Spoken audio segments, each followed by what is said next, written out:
Hopes are fading fast of finding any more survivors from yesterday's asylum seeker boat tragedy north of Christmas Island.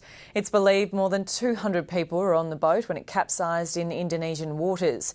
While more than 100 people have been rescued, authorities fear up to 90 asylum seekers may have drowned. As political editor Chris Uhlmann reports, the disaster has put the bitter debate over border protection back on the political radar. The images are seared on the nation's consciousness.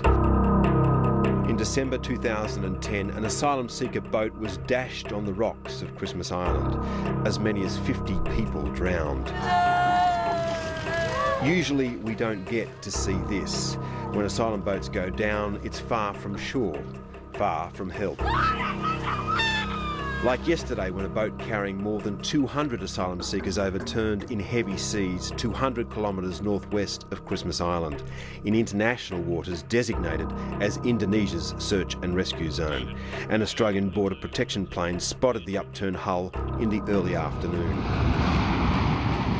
A RAF plane was sent to drop life rafts, 2 patrol boats steamed to the scene, and 4 merchant ships in the area were called to assist. By evening, a Liberian-flagged cargo ship was on site and began plucking survivors from the sea. And early this morning, HMAS Wollongong was delivering them to Christmas Island. The latest information is that 109 people have been rescued. Those people are either back now at Christmas Island or the rest of them will be back at Christmas Island later this evening. We've got planes in the air right now. What they're telling us is they're still seeing debris out there and life jackets in the water, and unfortunately more dead bodies. The bad news is that throughout the course of the day, unfortunately our search and rescue team haven't found any more survivors as yet. Do you have any count on the number of dead and the number that can be seen in the water? Well, they're seeing a number of people in the water. The reports that we're getting back from Christmas Island are that there were about 200 people on this vessel. So we've rescued 109. So that tells us that there are dozens and dozens of people that have potentially perished. We're now getting towards the end of that 36-hour window where there's a chance of finding people still alive. So as every hour passes, the news gets more grim. So how long will the search continue? Well, the search will continue tonight and the search will continue tomorrow. The water is about 29 degrees and I'm told that people can survive out there in a sea state like Sea State 3 if they've got a life jacket or they can hold on to a bit of debris. But we're getting past that critical period, so it's going to get harder and harder, but we'll continue searching. Our search and rescue teams will be out there tonight and they'll continue over the course of tomorrow, hoping against hope that they can find more people alive. But your fear is that 90 or more people might have died. Well, that's it's looking more and more like that. I think we need to prepare ourselves for the fact that a lot of people have perished.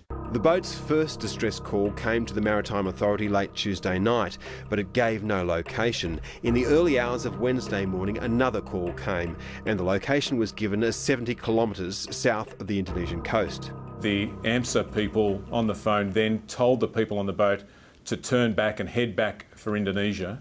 Unfortunately, what we know now is that they didn't turn back, and as a result, headed south towards Christmas Island. We see this unfolding tragedy that's happening in front of us right now.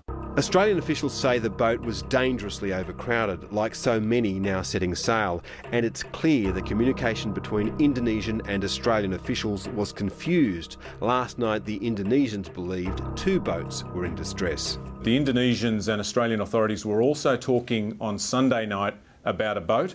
There was a bit of confusion about whether this was the boat that has capsized.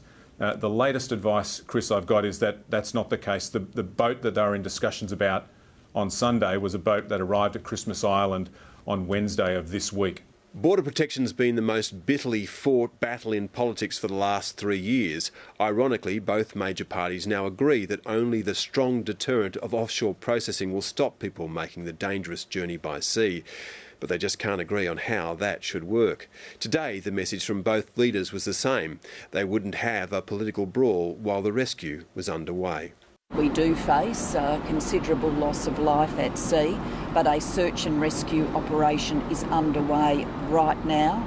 it is still possible for people to have survived and be in the water.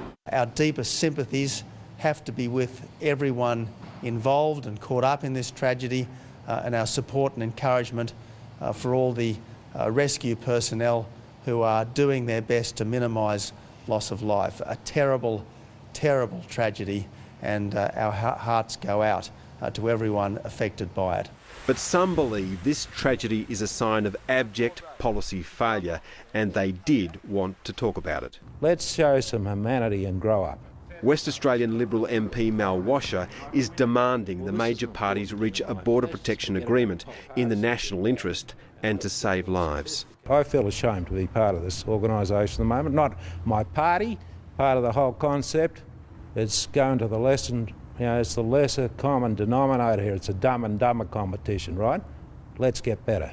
It's estimated that more than 270 people have died at sea on their way to Australia in the last 2 years. But no matter how passionate the plea for a bipartisan border protection settlement, it's hard to see how the major parties can reconcile on this. And don't expect the political truce to survive the weekend. Parliament will resume on Monday, and with it, politics as usual. Chris Yeoman reporting.